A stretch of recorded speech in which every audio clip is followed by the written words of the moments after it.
Fala pessoal, tudo bem com vocês?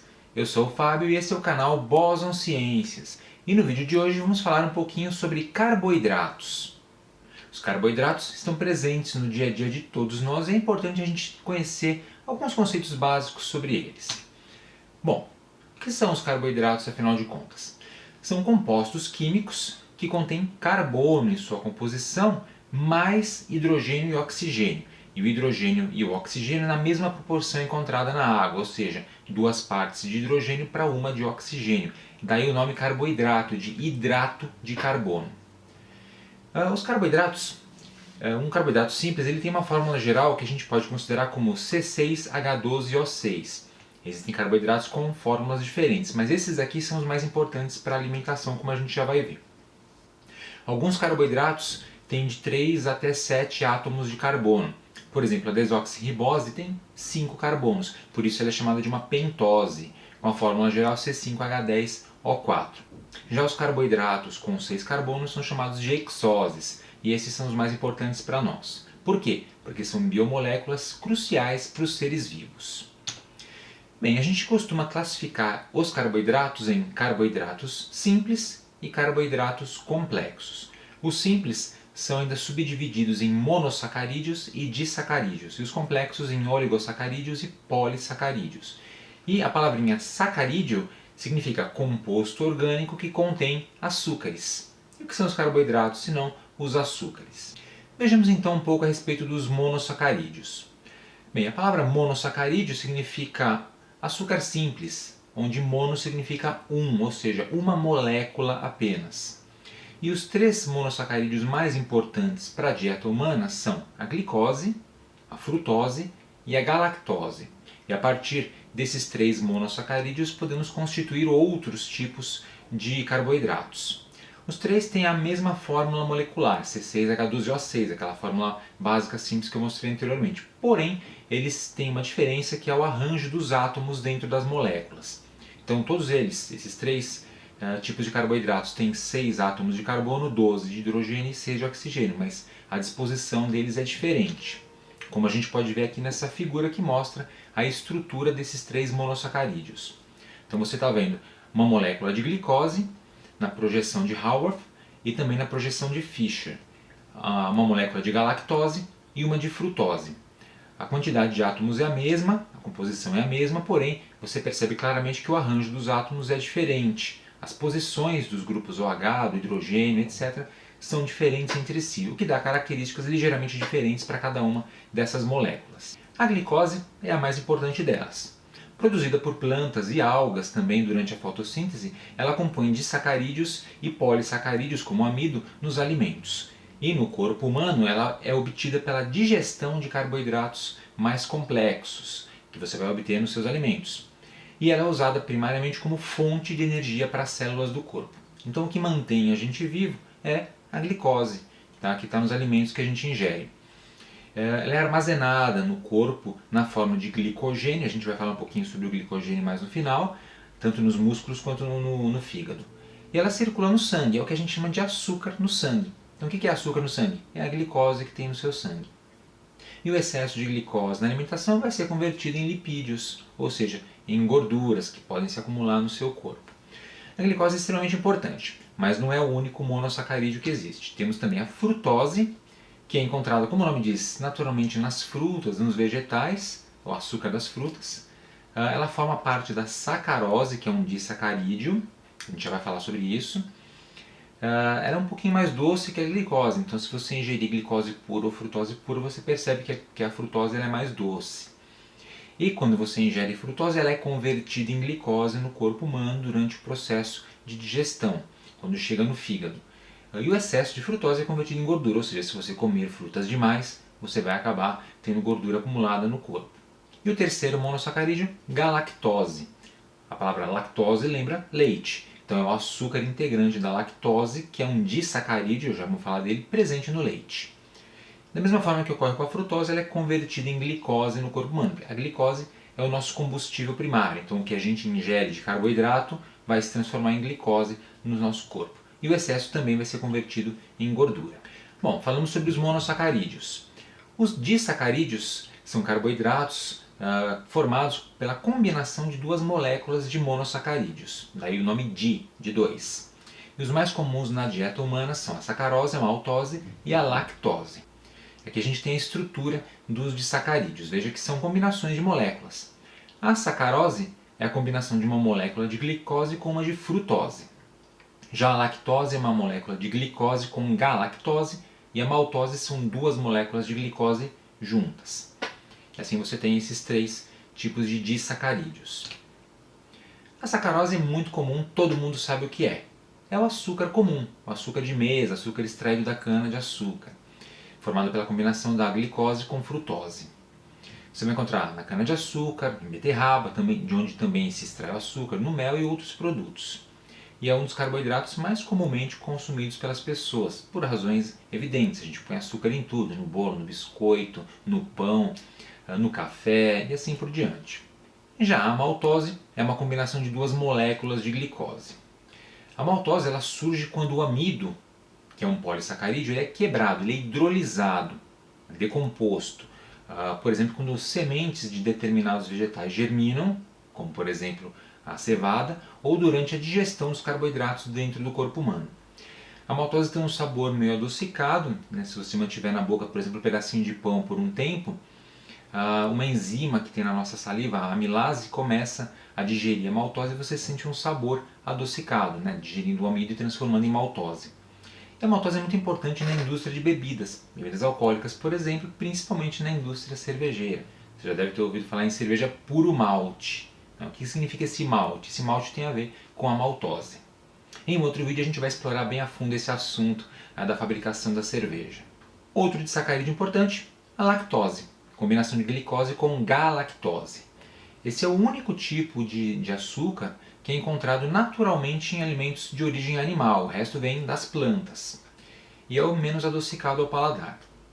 Uma coisa interessante sobre a lactose é que muitas pessoas são intolerantes à lactose. Por quê? Porque no corpo elas não têm uma quantidade suficiente de uma enzima chamada lactase, que é a enzima que faz a digestão da lactose, ou seja, que separa a glicose da galactose nessa substância.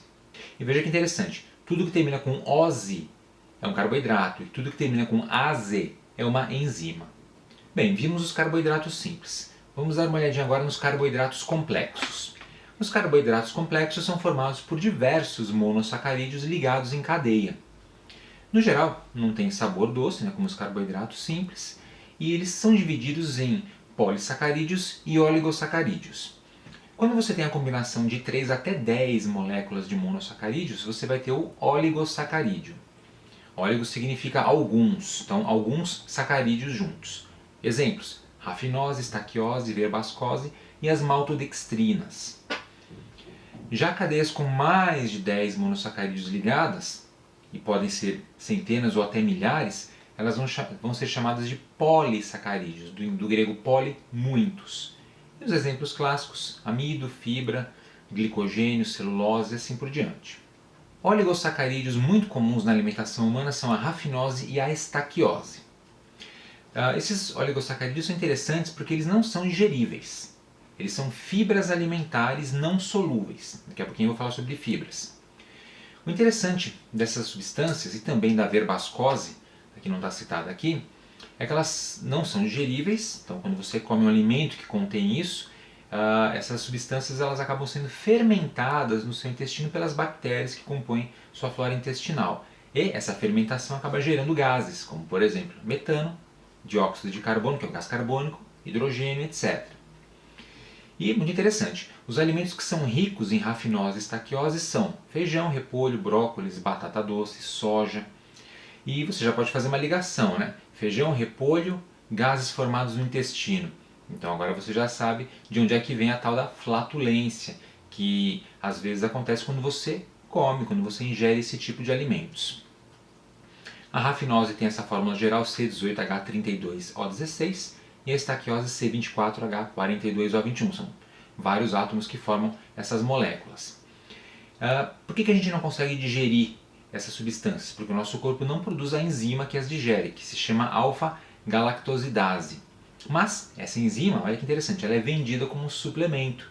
Você pode comprar umas pílulas com essa enzima e tomar, né, ingerir antes da alimentação, para que quando você comer o feijão, o repolho, o brócolis, eles sejam digeridos e não cheguem nessa forma, a rafinosa estaquiose, até o intestino onde as bactérias iriam digeri-la. E assim você não tem a formação de gases. Então dá para comprar essas pílulas como suplemento, é só procurar pílulas que contêm essa enzima. Bem, e os amidos?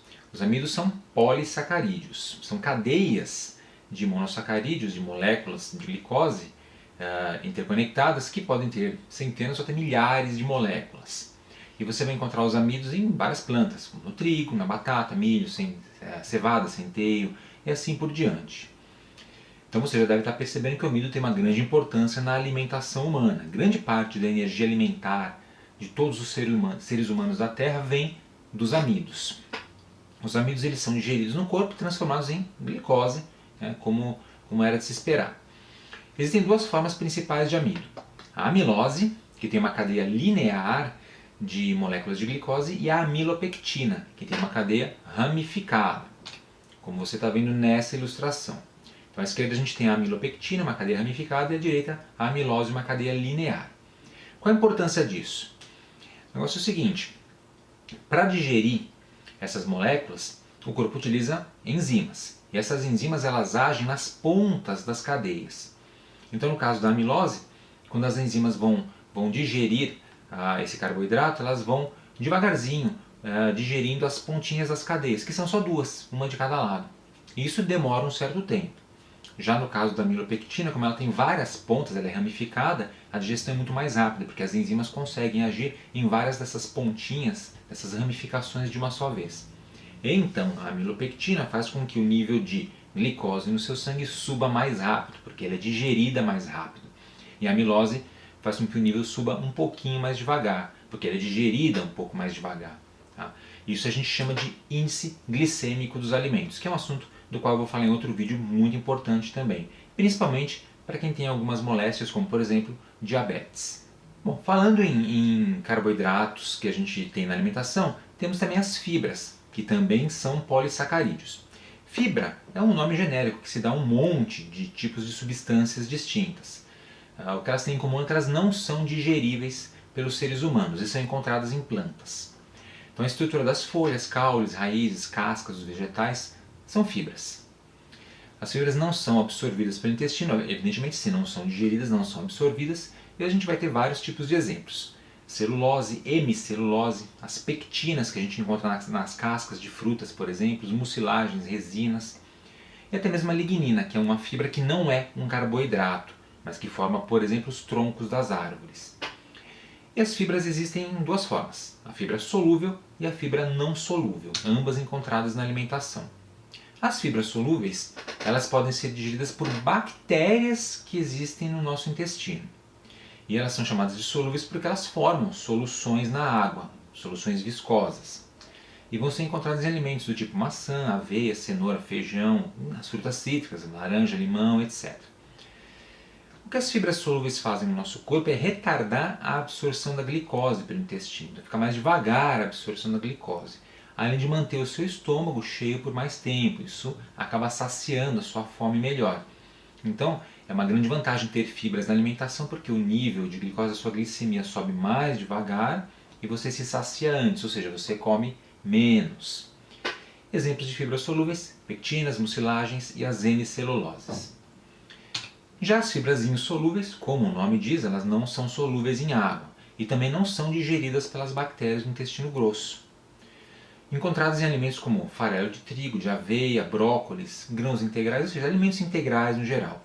Elas servem no nosso corpo para aumentar o volume do bolo fecal, do seu cocô, e assim diminuindo o tempo de trânsito desse bolo fecal no intestino, ou seja, facilita você a ir ao banheiro, e isso é muito importante, né, para diminuir, por exemplo, constipação intestinal. Exemplos de fibras insolúveis, a celulose, as hemiceluloses, que são de vários tipos, e a lignina. Bom, gente, finalmente vamos falar do glicogênio, para a gente poder encerrar aqui a nossa explicação básica sobre carboidratos. O glicogênio é extremamente importante para a gente também.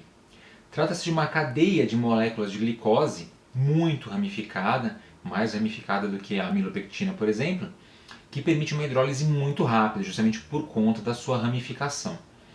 Uma molécula de glicogênio, uma unidade de glicogênio, tem cerca de 30.000 unidades de glicose juntas.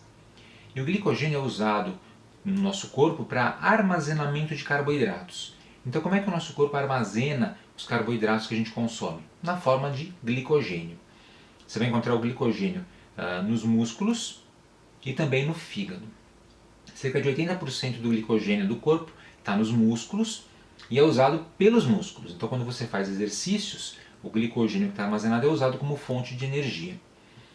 E no fígado, os outros 20%. Então, se você precisar de glicose no seu sangue, se a sua glicemia começar a baixar, o seu fígado ele vai hidrolisar esse glicogênio e vai liberar a glicose no sangue para te manter com energia. Até um certo ponto, evidentemente.